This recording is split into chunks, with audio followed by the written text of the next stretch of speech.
प्रिय श्रद्धालुओं, जय श्री कृष्ण, जय श्री राम, जय श्री राधे राधे, जय श्री महाकाल। राजा शांतनु के पुत्र भीष्म पितामह द्वारा एक कठोर प्रतिज्ञा अपने जीवन में की गई। उस प्रतिज्ञा की कथा आज आपको श्रवण कराते हैं। वैशंपायन जी ने कहा, हे राजन, राजा स्वरूपचर बड़े वीर और गुणी थे। उनकी रानी गिरकर बड़ी शीलवान और सुंदर थी। एक दिन जब रानी रजस्वला थी, राजा आखेट को चले गए। वन में मृग इत्यादि मारने के पश्चात जब वे जलाशय की ओर गए तो कमलों से आच्छादित सरोवर तथा नाना प्रकार के जंतुओं ने उनको आकर्षित किया। उनकी दृष्टि भंवर से केली करने वाले भंवरे पर जा पड़ी, जिसके फलस्वरूप उन्हें काम ने सताया। उन्होंने रानी का ध्यान करते हुए अपना वीरपात उसी स्थान पर कर दिया। स्खलित वीर को पद्म पत्र के दोने में रख राजा ने सुख पक्षी को देते हुए कहा, इसे मेरी रानी के पास पहुंचा दो। उस दोने को लेकर वह पक्षी आधा मार्ग तय करके एक दिन पर पहुंचा तो अन्य पक्षी यह जान गए कि यह कोई भोजन की प्रिय वस्तु लिए जा रहा है। उसके पीछे दौड़े और छीना झपटी करने लगे। इस छीना झपटी में दोना दूर जा गिरा। उससे गिरने वाले वीर को एक बूंद नीचे जल पर जा पहुंची, जिसे एक मछली खा गई, जिससे उसके गर्भ रह गया। बहुत दिनों उपरांत एक धीवर ने शिकार करने के लिए जब जाल डाला तो वह मछली उस जाल में जा फंसी। वहां दासाराम राज्य करते थे। धीमर ने उस मत्स्य को उनकी भेंट किया। जब राजा ने उसके पेट को चीरा तो उसके भीतर से एक अद्वितीय कन्या दिखाई दी। राजा ने वह कन्या धीवर को सौंप दी, जिसका लालन पालन वही धीवर करने लगा।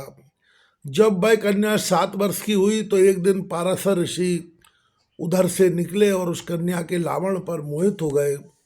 उन्होंने उस कन्या से रतिदान मांगा। कन्या ने कहा, इस समय मैं बालक हूँ, मुझे कामेक्षा विषम का ज्ञान नहीं है। इसके अतिरिक्त दिन का समय है। क्या आप यह नहीं जानते कि हमारे आपके संग को अनेकों नर नारी देखेंगे? काम से पीड़ित पाराशर ने उसी क्षण मच्छोदरी को युक्ति बना दिया और कोहरे से अंधकार उत्पन्न करके कन्या से रतिदान प्राप्त किया। मच्छोदरी के उदर से व्यास जी उत्पन्न हुए, जो तपस्या के हेतु अपने पिता के साथ वन को चल दिए। मच्छोदरी को बड़ा दुख हुआ और वह अपने कलंक के लिए पश्चाताप करने लगी। पराशर ने मच्छोदरी को पुनः कन्या बना दिया और आप व्यास को साथ लिए वन को चले गए। राजा ने सत्यवती के रूप पर मुग्ध हो निषाद राज से प्रस्ताव किया कि अपनी कन्या का विवाह उनके संग कर दे। निषाद ने कहा, महाराज, आप क्षत्रिय हैं और मैं केवट, अब आपके वशीभूत हो मेरी कन्या को भ्रष्ट करना चाहते हैं। यदि आप विवाह कर भी लेंगे तो काम तृप्ति हो जाने पर उसको त्याग देंगे। यदि देवयोग से मेरी कन्या से संतान हो भी गई तो वह आपके राज्य की अधिकारी न हो सकेगी। आपके पुत्र है, जिसे आप युवराज घोषित कर चुके हैं। शांतनु अपना मन मारकर नगर को वापस चले आए, परंतु सत्यवती की भोली सूरत को अपनी आंखों से ओझल न कर सके।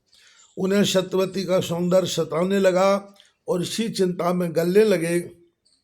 जब देवव्रत को इसका पता लगा तो वे निषाद के पास गए और उससे सत्यवती का विवाह महाराज शांतनु के संग करने की प्रार्थना की। निषाद राज ने कहा, शांतनु का राज्य सत्यवती से उत्पन्न संतान को ही मिले, अभी मैं अपनी कन्या महाराज को दे सकता हूँ, अन्यथा नहीं। देवव्रत ने वचन दिया, मैं प्रतिज्ञा करता हूँ कि तुम्हारी पुत्री की संतान ही गद्दी की अधिकारी होगी। मैं जीवन भर राज्य पर अपना अधिकार न जमाऊंगा। परंतु निषाद राज को संतुष्टि न हुई।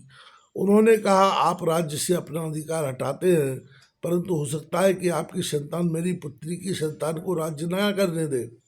इस पर देवव्रत ने प्रतिज्ञा की, मैं जीवन भर ब्रह्मचर्य का पालन करूंगा, जिससे आपकी पुत्री की संतान निशंक राज्य कर सके। जब देवव्रत ने यह प्रतिज्ञा की तो आकाश में जय जयकार उठी। देवताओं ने पुष्प वर्षा की और घोषित किया कि आज से देवव्रत का नाम भीष्म होगा, क्योंकि देवव्रत ने ऐसा भीष्म व्रत लिया है। निषाद राज निरुत्तर हो गए और उन्होंने सत्यवती का विवाह महाराज शांतनु से करना स्वीकार कर लिया।